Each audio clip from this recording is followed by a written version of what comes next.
And now we come to the time of dissolving.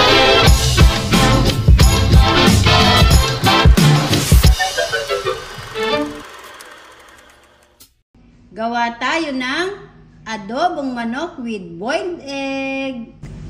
Good afternoon mga kamamsi ko dyan. Magluto na tayo ng pang-ulam para sa hapunan. Maglalagay po ako ng 1 teaspoon na oyster sauce. And by the way, ito pong aking manok ay 6 na piraso ng chicken legs. Then 2 tablespoon na soy sauce, seasoning, piso na pamintang buo. Then, meron po tayo ditong 4 na piraso ng bawang. Then, yung kalahati ay ilagay natin. Then, saka natin haluin.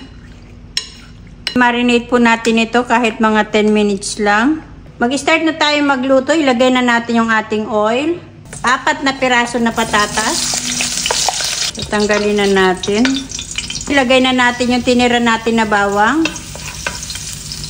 And then, isang sibuyas. Tanggalin muna natin ito para maiwasan na masunog.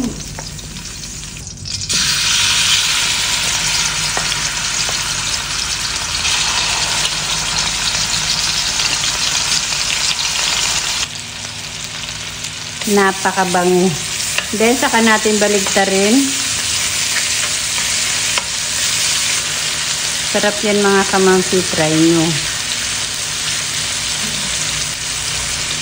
So, ayan, golden brown na yung ating manok. Pinahinaan ko lang yan ng apoy mga kamamsen para hindi na rin pumait yung ating oil. So, lagyan na natin yan ng tubig. Maglalagay ako ng mga 2 cups of water. Then, ilagay na rin natin yung ating pinirito kanina na patatas at yung ating ginisa kanina na onion at garlic. And then, saka natin ilagay yung ating pinagbabara ng manok. Lagay tayo ng 2 piraso ng dahon ng laurel. And 1/4 cubes ng chicken cubes. Konting suka. And then, pagkalagay ninyo ng suka, huwag nyo munang haluin. Hayaan nyo lang na kumulo ng kumulo. 2 teaspoon na brown sugar. Medyo natuyuan na yan ng tubig mga kamamsi at luto na yung ating manok. Ilagay na rin natin yung 4 na boiled egg.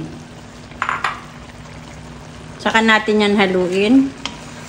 Wow, ang sarap, diba?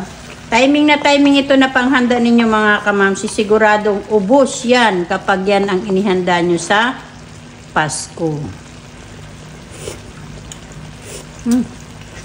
Tamang-tama yung lasa mga kamamsi. Ang sarap niya, promise. Off na natin yung ating stove bago pa matuyuan yung ating niluluto. Malambot na rin naman yung ating patatas. So, eto na mga kamamsi ang ating adobong manok with boiled egg.